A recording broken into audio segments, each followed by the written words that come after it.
ఓం శాంతి. మురళీ తేదీ 8/9/2024. అవ్యక్త మురళి రివైజ్ తేదీ 15/12/2001. ఏకవ్రతగా అయి పవిత్రత ధారణ ద్వారా ఆత్మికతలో ఉండి మనస సేవ చేయండి. ఏకవ్రతగా అయి పవిత్రత ధారణ ద్వారా ఆత్మికతలో ఉండి మనస సేవ చేయండి. ఈ విషయం పైన బాప్దాదా ఈ అవ్యక్త మురళి చెప్పారు. ఈరోజు ఆత్మిక తండ్రి నలువైపులా ఉన్న ఆత్మిక పిల్లల ఆత్మికతను చూస్తున్నారు. పిల్లలు ప్రతి ఒక్కరిలో ఆత్మికత అనే మెరుపు ఎంత ఉంది. ఆత్మికత నయనాల ద్వారా ప్రత్యక్షమవుతుంది. బాబా అంటున్నారు, పిల్లలు ప్రతి ఒక్కరిలో ఆత్మికత అనే మెరుపు ఎంత ఉంది అని పిల్లల యొక్క ఆత్మికతను చూస్తున్నారు.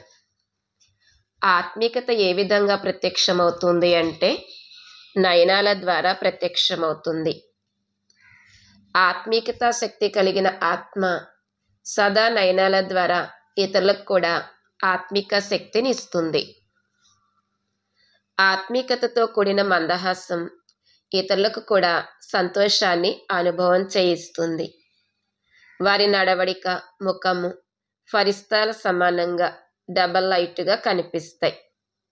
ఇటువంటి ఆత్మికతకు ఆధారం పవిత్రత. ఎంతెంతగా మనస్సులో, వాణిలో, కర్మలలో పవిత్రత ఉంటుందో అంతగానే ఆత్మికత కనిపిస్తుంది. పవిత్రత బ్రాహ్మణ జీవితం యొక్క సింగారము అంటే అలంకరణ. పవిత్రత బ్రాహ్మణ జీవితం యొక్క మర్యాద. కాబట్టి బాప్దాదా పిల్లల ప్రతి ఒక్కరిలోని పవిత్రత ఆధారంగా ఆత్మికతను చూస్తున్నారు. ఆత్మికత కలిగిన ఆత్మ ఈ లోకంలో ఉంటూ కూడా అలౌకిక ఫరిస్తాలా కనిపిస్తుంది. కాబట్టి మా సంకల్పాలు, మాటలలో ఆత్మికత ఎంత ఉంది అని మిమ్మల్ని మీరు చూసుకోండి, పరిశీలించుకోండి. ఆత్మిక సంకల్పం స్వయంలో కూడా శక్తి నింపుతుంది మరియు ఇతరులకు కూడా శక్తినిస్తుంది. దీనినే వేరే మాటల్లో చెప్తే ఆత్మిక సంకల్పము మనస సేవకు నిమిత్తంగా అవుతుంది. ఆత్మికత కలిగిన మాటలు స్వయానికి ఇతరులకు సుఖం యొక్క అనుభూతిని కలిగిస్తాయి, శాంతి యొక్క అనుభవాన్ని చేయిస్తాయి. ఒక్క ఆత్మికతతో కూడిన మాట ఇతరాత్మలు జీవితంలో ముందుకు వెళ్లేందుకు ఆధారంగా అవుతుంది. ఆత్మిక మాటలు మాట్లాడేవారు వరదాని ఆత్మగా అవుతారు. ఆత్మిక కర్మ సహజంగా స్వయానికి కూడా కర్మయోగి స్థితిని అనుభవం చేయిస్తుంది. ఇతరులను కూడా కర్మయోగులుగా చేయడానికి ఉదాహరణగా అవుతుంది. వారి సంపర్కంలోకి ఎవరు వచ్చినా వారు సహజయోగి, కర్మయోగి జీవితం యొక్క అనుభవజ్ఞులుగా అవుతారు. కానీ ఆత్మికతకు బీజం పవిత్రత అని వినిపించి ఉన్నాము. పవిత్రత స్వప్నంలో కూడా భంగం అవ్వకూడదు. అప్పుడు ఆత్మికత కనిపిస్తుంది. పవిత్రత అంటే కేవలము బ్రహ్మచర్యంలో ఉండటమే కాదు, కానీ ప్రతి మాట బ్రహ్మచారిగా ఉండాలి, ప్రతి సంకల్పము బ్రహ్మచారిగా ఉండాలి, ప్రతి కర్మ బ్రహ్మచారిగా ఉండాలి. లౌకికంలో కూడా కొంతమంది పిల్లల ముఖం వారి తండ్రి ముఖంలా తండ్రి సమానంగా ఉంటుంది, ఇతరులు వీరి తండ్రి కనిపిస్తున్నారు అని అంటారు. అలాగే బ్రహ్మచారి బ్రాహ్మణ ఆత్మ ముఖంలో ఆత్మికత ఆధారంగా బ్రహ్మ బాబా సమానంగా అనుభవం అవ్వాలి. వీరు బాబా సమానంగా ఉన్నారు అని సంపర్కంలోని ఆత్మలు అనుభవం చెయ్యాలి. సరే, 100% లేకపోయినా కానీ సమయం అనుసారంగా ఎంత శాతం కనిపించాలి? ఎంతవరకు చేరుకున్నారు? 75%, 80%, 90% ఎంతవరకు చేరుకున్నారు? ఇక్కడ ముందు వరుసల్లో కూర్చున్న వారు చెప్పండి. చూడండి, కూర్చోవడానికైతే మీకు ముందు నెంబర్ లభించింది. మరి బ్రహ్మచారిగా అవటంలో కూడా ముందు నెంబర్లో ఉంటారు కదా. బాప్దాద పిల్లలు ప్రతి ఒక్కరిలో ఉన్న పవిత్రత ఆధారంతో ఆత్మికతను చూడాలి అనుకుంటారు. బాప్దాద వద్ద అందరి చార్టు ఉంది. ఏమేం చేస్తున్నారు, ఎలా చేస్తున్నారు అని ఈ చార్ట్ అంతా బాప్దాద దగ్గర ఉంది, కానీ చెప్పట్లేదు. పవిత్రతలో కూడా ఇప్పుడు కొంతమంది పిల్లల శాతము చాలా తక్కువగా ఉంది. సమయం అనుసారంగా విశ్వంలోని వారు మిమ్మల్ని ఆత్మీకతకు ఉదాహరణగా చూడాలి అనుకుంటారు. ఇందుకు సహజ సాధనము కేవలం ఒక్క మాటని అటెన్షన్లో పెట్టుకోండి. పదే పదే ఆ మాటకు మీకు మీరే అండర్లైన్ చేసుకోండి. మరి ఆ ఒక్క మాట ఏమిటి అంటే ఏకవ్రత భవ. ఎక్కడైతే ఒక్కరు ఉంటారో అక్కడ ఏకాగ్రత స్వతహాగానే వచ్చేస్తుంది. అచంచలంగా స్థిరంగా స్వతహాగానే అవ్వగలుగుతారు. ఏకవ్రతగా ఉన్నప్పుడు ఒకే మతం ద్వారా ఏకమతి సద్గతి సహజమైపోతుంది. ఏకరస స్థితి స్వతహాగా తయారవుతుంది. కాబట్టి ఏకవ్రతగా ఉన్నామా అనే దాన్ని చెక్ చేసుకోండి. మొత్తం రోజంతటి మనస్సు బుద్ధి ఏకవ్రతగా ఉంటుందా? లెక్క మొదలుపెట్టేటప్పుడు కూడా ఒకటితోనే లెక్క మొదలవుతుంది.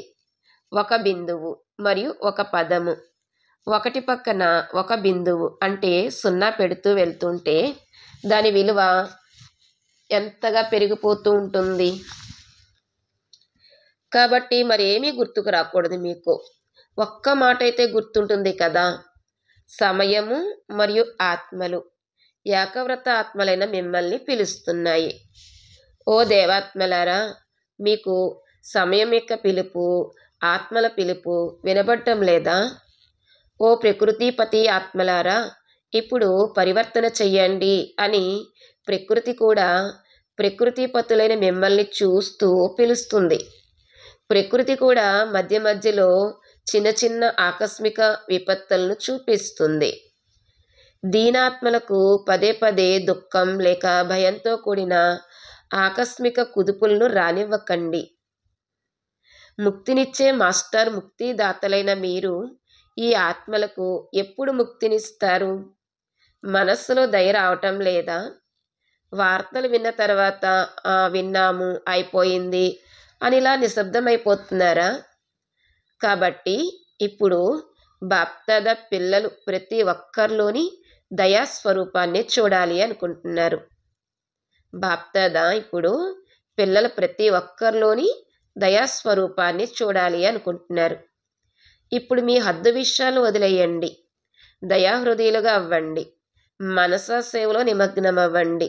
సకాష్నివ్వండి, శాంతినివ్వండి, సహాయం చెయ్యండి. దయాహృదయులైన ఇతరులకు ఆధారాన్ని ఇవ్వటంలో బిజీగా ఉన్నట్లయితే హద్దు ఆకర్షణల నుండి, హద్దు విషయాల నుండి స్వతహాగానే దూరం అయిపోతారు. శ్రమ పడటం నుండి రక్షింపబడతారు. వాణి సేవకు చాలా సమయాన్ని ఇచ్చారు.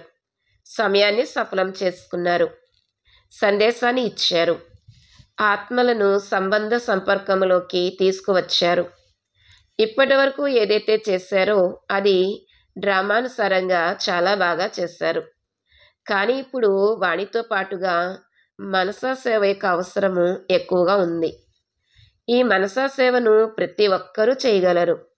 క్రొత్తవారు, పాతవారు, మహారథులు, గుర్రపు సవారీ చేసేవారు, కాల్బలం వారు అందరూ చేయగలరు. దీనిని పెద్దవారు చేస్తారు. మేమైతే చిన్నవారము, మేము అనారోగ్యంతో ఉన్నాము, మాకైతే సాధనాలు లేవు, ఇలా ఏ ఆధారము అవసరం లేదు. దీనిని చిన్న చిన్న పిల్లలు కూడా చెయ్యగలరు. పిల్లలు మనసా సేవ చెయ్యగలరు కదా. చేస్తామండి అని చెప్పారు పిల్లలు. కాబట్టి ఇప్పుడు వాచ మరియు మనసా సేవల బ్యాలెన్స్ని పెట్టుకోండి.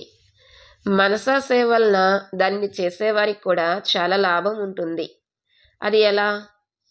ఏ ఆత్మకైతే మనసా సేవ ద్వారా అంటే సంకల్పాల ద్వారా శక్తినిస్తారో, సకాష్నిస్తారో ఆ ఆత్మ మీకు ఆశీర్వాదాలను ఇస్తుంది. స్వపురుషార్థమైతే ఉండనే ఉంది, కానీ మీ ఖాతాలో ఆశీర్వాదాల ఖాతా కూడా జమ అయిపోతుంది. మీ జమ ఖాతా డబల్ రీతిలో పెరుగుతూ పోతుంది. కాబట్టి కొత్తవారైనా పాతవారైనా ఎందుకంటే ఈసారి కొత్తవారు చాలామంది వచ్చారు కదా. క్రొత్తవారు ఎవరైతే మొదటిసారిగా వచ్చారో వారు చేతులెత్తండి. ఆత్మలైన మీరు మనసా సేవను చేయగలరా అని బాప్దాదా మొదటిసారి వచ్చిన వారిని అడుగుతున్నారు. మీరు మనసా సేవను చేయగలరా అని బాప్దాదా పాండవులను మాతలను విడివిడిగా అడిగారు. చాలా మంచిగా చేతులెత్తారు. ఇప్పుడు బాప్దాదా అందరికీ, అంటే టీవీలో బాప్దాదాను చూస్తూ మురళిని వినేవారికి మరియు ఎదురుగా కూర్చుని వినేవారికి అందరికీ బాధ్యతనిస్తున్నారు. ప్రతిరోజు మొత్తం రోజంతటిలో ఎన్ని గంటలు యథార్థంగా మనసా సేవ చేశాము అని చెక్ చేసుకోవాలి. చేసేసాము అని చెప్పడం కాదు, యథార్థ రూపంలో ఎన్ని గంటలు మనసా సేవ చేశారు. ఈ విషయంలో ప్రతి ఒక్కరూ చార్టును పెట్టుకోవాలి. తర్వాత బాప్దాదా ఉన్నట్లుండి చార్టును అడుగుతారు. తారీఖు చెప్పరు, అకస్మాత్తుగా అడుగుతారు. బాధ్యతా కిరీటమును పెట్టుకున్నారా లేక కదులుతూ ఉందా అనే దాన్ని చూస్తారు. బాధ్యతా కిరీటమును పెట్టుకోవాలి కదా. టీచర్లైతే బాధ్యతా కిరీటమును పెట్టుకునే ఉన్నారు కదా. ఇప్పుడు అందులో ఈ మనసా సేవ బాధ్యతను కలపండి, సరేనా? డబల్ విదేశీయులు చేతులెత్తండి. మిమ్మల్ని చూస్తే అందరికీ ప్రేరణ కలుగుతుంది. మరి చార్టును పెట్టుకుంటారా? అచ్చా. బాప్దాదా అకస్మాత్తుగా ఏదో ఒక రోజు అడుగుతారు, మీ చార్టును వ్రాసి పంపండి, చూస్తాము.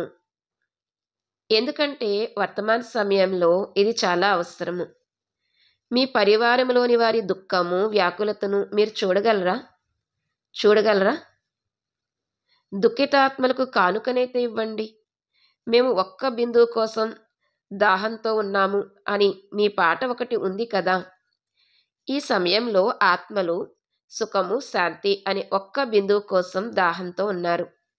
సుఖశాంతులకు చెందిన ఒక్క అమృత బిందువు లభించినా కూడా సంతోషపడిపోతారు. సమయం మీకోసం ఎదురు చూస్తూ ఉంది అని బాప్దాదా పదే పదే వినిపిస్తూ ఉంటారు. బ్రహ్మబాబా తన ఇంటి ద్వారాన్ని తెరచడానికి ఎదురు చూస్తూ ఉన్నారు. ప్రకృతి తీవ్రగతితో శుభ్రం చేయడానికి ఎదురు చూస్తూ ఉంది. బ్రహ్మబాబా తన ఇంటి ద్వారాన్ని తెరిచేందుకు ఎదురు చూస్తూ ఉన్నారు. ప్రకృతి తీవ్రగతితో శుభ్రం చేయడానికి ఎదురు చూస్తూ ఉంది. కాబట్టి ఓ ఫరిస్తాలారా, ఇప్పుడు మీ డబల్ లైట్ ద్వారా ఎదురుచూపులను సమాప్తం చేయండి. ఎవరడి అన్న మాటనైతే అందరూ అంటూ ఉంటారు, కానీ సంపన్నంగా మరియు సంపూర్ణంగా అవటంలో ఎవరడిగా అయ్యారా? కేవలం శరీరాన్ని వదిలే విషయంలో ఎవరడీలుగా అవ్వకండి, కానీ బాబా సమానంగా వెళ్ళటంలో ఎవరడీలుగా అవ్వండి. మధువనం వారందరూ ముందు కూర్చుంటారు, మంచిది, సేవ కూడా చేస్తారు. మధువనం వారు ఎవరడియేనా? నవ్వుతున్నారు. అచ్చా, ముందు వరుసలో ఉన్న మహారథులు ఎవరడియేనా? బాబా సమానంగా అవటంలో ఎవరడియేనా? అలా అయి వెళ్తే అడ్వాన్స్ పార్టీలోకి వెళ్తారు. అనుకోకపోయినా కూడా అడ్వాన్స్ పార్టీ పెరుగుతూ ఉంటుంది. ఇప్పుడు వాణి మరియు మనసా సేవల బ్యాలెన్స్లో బిజీ అయిపోయినట్లయితే చాలా బ్లెస్సింగ్స్, అంటే చాలా ఆశీర్వాదాలు లభిస్తాయి. బాబా అంటున్నారు, వాచ మరియు మనసా సేవల యొక్క బ్యాలెన్స్లో బిజీ అయిపోయినట్లయితే చాలా బ్లెస్సింగ్స్, అంటే ఆశీర్వాదాలు లభిస్తాయి.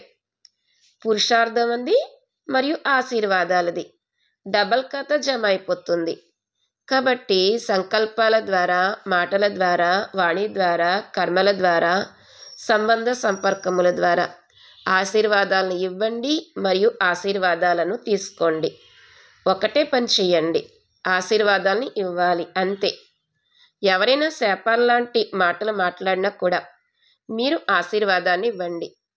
ఎందుకంటే మీరు ఆశీర్వాదాల సాగర్ని యొక్క పిల్లలు. ఎవరైనా కోప్పడినా మీరు కోప్పడకండి, మీరు సంతోషంగా ఉండండి. అలా వీలవుతుందా? 100 మంది మిమ్మల్ని కోప్పడినా కానీ మీరు సంతోషంగా ఉండండి. వీలవుతుందా? ఇలా వీలవుతుందా? రెండో వరుసలో ఉన్న వాళ్ళు చెప్పండి, వీలవుతుందా? 100 మంది మిమ్మల్ని కోప్పడినా కానీ మీరు సంతోషంగా ఉండాలి. వీలవుతుందా ఇలా? ఇప్పుడు ఇంకా కోపంలోకి తీసుకువస్తారు వాళ్ళు. పరీక్ష అయితే వస్తుంది కదా, మాయ కూడా వింటూ ఉంటుంది కదా. ఈ వ్రతాన్ని చేపట్టండి. ఏమిటి? నేను ఆశీర్వాదాలను ఇవ్వాలి మరియు తీసుకోవాలి, అంతే. ఈ వ్రతాన్ని చేపట్టండి అంటే ఈ దృఢ సంకల్పాన్ని తీసుకోండి. నేను ఆశీర్వాదాలను ఇవ్వాలి మరియు ఆశీర్వాదాలని తీసుకోవాలి అనే దృఢ సంకల్పం చేసుకోండి. వీలవుతుందా ఇది? మాయ కోపగించుకునే విధంగా చేసినా కానీ మీరైతే సంతోషంగా ఉండేవారు కదా. కాబట్టి ఒకే పనిని చెయ్యండి, అంతే. మనం కోపగించుకోకూడదు మరియు ఇతరులను కోపంలోకి తీసుకురాకూడదు. వస్తే వారు కోపంలోకి వస్తారు, కానీ మేము కోపగించుకోకూడదు అని అనుకోవాలి. ప్రతి ఒక్కరూ తమ బాధ్యతను తీసుకోవాలి. వీరు చేస్తున్నారా, ఈవిడ చేస్తుందా అని ఇతరులను చూడకండి. మనము సాక్షిగా అయ్యే ఆటను చూసేవారము. కేవలం సంతోషంగా ఉండే ఆట ఉండదు. మధ్య మధ్యలో కోపగించుకునే వారి ఆటను కూడా చూడాల్సి వస్తుంది. కానీ ప్రతి ఒక్కరూ తమను తాము సంతోషంగా ఉంచుకోవాలి. మాతలు, పాండవులు ఇది వీలవుతుందా? బాప్దాదా మ్యాప్ను చూస్తారు. బాప్దాదా వద్ద చాలా పెద్ద టీవీ ఉంది, చాలా పెద్దది. ఏ సమయంలో ఎవరు ఏం చేస్తున్నారు అని ప్రతి ఒక్కరిని బాప్దాదా చూడగలరు. బాప్దాదా చూస్తారు కానీ చెప్పరు, మీకు వినిపించరు. ఇకపోతే చాలా రంగులను చూస్తారు. రహస్యంగా ఏం చేస్తారు అనేది కూడా చూస్తారు. పిల్లల్లో చాలా చతురత ఉంది కదా. ఒకవేళ ఆ చతురతను గురించి బాబా వినిపిస్తే మీరు కొద్దిగా ఆలోచనలో పడతారు. అందుకని బాప్దాదా చెప్పట్లేదు. మిమ్మల్ని ఆలోచనలో పడేయటం ఎందుకు అని బాప్దాదా చెప్పటం లేదు. కానీ చాలా తెలివిగా చేస్తున్నారు మీరు. అందరికంటే తెలివైన వారిని చూడాలి అంటే బ్రాహ్మణాత్మల్లోనే చూడాలి. కానీ ఇప్పుడు దేనిలో తెలివైన వారు అవుతారు? మనసా సేవలో తెలివైన వారిగా అవ్వండి. మొదటి నెంబర్ తీసుకోండి. వెనకాల ఉండకూడదు. దీనిలో ఏ కారణాలు ఉండవు. అంటే సమయం లభించటం లేదు, అవకాశం లభించట్లేదు, ఆరోగ్యం మంచిగా లేదు, నన్ను అడగలేదు, ఇవేవి ఇందులో ఉండవు. ఏ కారణాలు చెప్పడానికి లేదు. అందరూ చేయగలరు. పిల్లలు పరుగు పందాల ఆట ఆడతారు కదా, అలాగే ఇప్పుడు ఇందులో పరుగు పెట్టాలి. మనసా సేవలో పరుగు పెట్టండి. కర్ణాటక వారి టర్న్. సేవకు వచ్చిన కర్ణాటక వారు లేచి నిలబడండి. చాలామంది సేవకు వచ్చారు, మంచిది. ఇది కూడా సహజంగా శ్రేష్ఠ పుణ్యాన్ని జమ చేసుకోవడానికి సువర్ణ అవకాశం లభిస్తుంది. ఒక్క బ్రాహ్మణుని యొక్క సేవ చేసినా కానీ మీకు చాలా పుణ్యం లభిస్తుంది అని భక్తిలో అంటారు. మరి ఇక్కడ ఎంతమంది సత్యమైన బ్రాహ్మణుల యొక్క సేవ చేస్తారు? కాబట్టి ఇక్కడ మంచి అవకాశం లభిస్తుంది కదా. మంచిగా అనిపించిందా లేక అలసట అనిపించిందా? అలసిపోలేదు కదా, మజాగా అనిపించింది కదా. ఒకవేళ సత్యమైన మనసుతో పుణ్యంగా భావించి సేవ చేసినట్లయితే దానికి ప్రత్యక్ష ఫలం లభిస్తుంది. వారికి అలసట ఉండదు, సంతోషం ఉంటుంది. ఈ ప్రత్యక్ష ఫలంగా పుణ్యం యొక్క జమ అనుభవం అవుతుంది. సత్యమైన మనసుతో పుణ్యంగా భావించి సేవ చేసినట్లయితే అందుకు ప్రత్యక్ష ఫలం లభిస్తుంది. వారికి అలసట ఉండదు, ప్రత్యక్ష ఫలంగా సంతోషం లభిస్తుంది. ఈ ప్రత్యక్ష ఫలంగా పుణ్యం యొక్క జమ అనుభవం అవుతూ ఉంటుంది. ఒకవేళ కొంచెం ఏ కారణంగానైనా అలసట కలిగినట్లయితే లేదా కాస్త అలసటను అనుభూతి చేస్తే సత్యమైన మనసుతో సేవ చేయలేదు అని భావించండి. సేవ అనగా ప్రత్యక్ష ఫలము. మేవ. సేవ అనగా ప్రత్యక్ష ఫలము, మేవ. మీరు కేవలం సేవ చేయటం లేదు, ప్రత్యక్ష ఫలాన్ని తింటారు. కర్ణాటక సేవాదారులందరూ చాలా మంచిగా తమ సేవా పాత్రను పోషించారు మరియు సేవా ఫలాన్ని తిన్నారు. అచ్చా, టీచర్లందరూ బాగున్నారా? టీచర్లకైతే సీజన్లో ఎన్నిసార్లు టర్న్ లభిస్తుంది. ఇలా టర్న్ లభించడం కూడా భాగ్యానికి గుర్తు. ఇప్పుడు టీచర్లు మనసా సేవలో రేస్ చేయాలి. కానీ మొత్తం రోజంతా ఊరికే అలా కూర్చుండిపోయి నేను మనసా సేవ చేస్తున్నాను అని అనుకోవటం కాదు. ఎవరైనా కోర్స్ కోసం వస్తే లేదు నేను చెప్పను, నేను మనసా సేవ చేస్తున్నాను అని చెప్పకూడదు. కర్మయోగం చేయవలసిన సమయం వస్తే నేను మనసా సేవ చేస్తున్నాను, కర్మయోగం చెయ్యను అని చెప్పడం కాదు. బ్యాలెన్స్ ఉండాలి. కొంతమందికి చాలా ఎక్కువగా నష ఎక్కుతుంది కదా, కనుక అలా అటువంటి నష ఎక్కకూడదు. బ్యాలెన్స్ ద్వారా బ్లెస్సింగ్స్ ఉంటాయి. బ్యాలెన్స్ లేకపోతే బ్లెస్సింగ్స్ కూడా ఉండవు, అంటే ఆశీర్వాదాలు కూడా ఉండవు. అచ్చా, ఇప్పుడు అందరూ ఒక్క క్షణం మనసా సేవను అనుభవం చేయండి. ఆత్మలకు శాంతి మరియు శక్తుల అంచెలిని ఇవ్వండి. ఆత్మలకు శాంతి మరియు శక్తుల యొక్క అంచెలిని ఇవ్వండి. అచ్చా, నలువైపులా ఉన్న సర్వశ్రేష్ఠ ఆత్మీకతను అనుభవం చేయించే ఆత్మిక ఆత్మలకు, సంకల్పము మరియు స్వప్నంలో కూడా పవిత్రత యొక్క పాఠాన్ని చదువుకునే బ్రహ్మచారి పిల్లలకు, సర్వదృఢ సంకల్పదారి మనసా సేవాదారులకు, తీవ్ర పురుషార్థి ఆత్మలకు, ఆశీర్వాదాలు ఇచ్చే మరియు ఆశీర్వాదాలు తీసుకునే పుణ్యాత్మలకు, బాప్దాద యొక్క మనోభిరాముడి యొక్క మనస్పూర్వకమైన, ప్రాణప్రదమైన మరియు ప్రేమతో నిండిన ప్రియ స్మృతులు మరియు నమస్తే.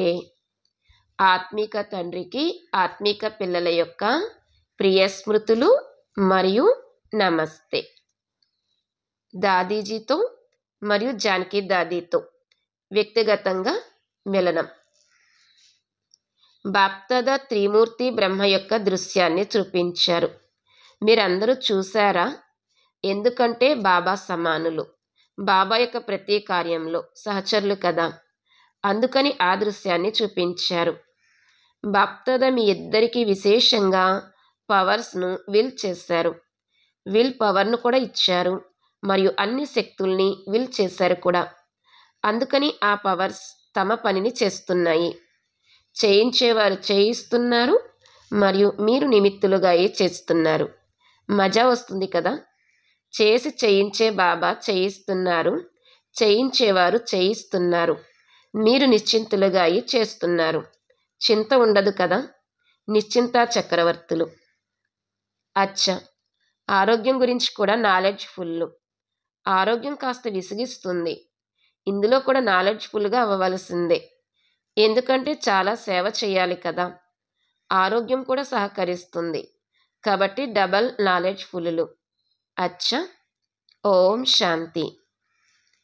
ఈరోజు వరదానము: ఈశ్వరీయ సాంగత్యంలో ఉంటూ చెడు సాంగత్యపు యుద్ధము నుండి రక్షింపబడే సదాకాలపు సత్సంగీ భవ.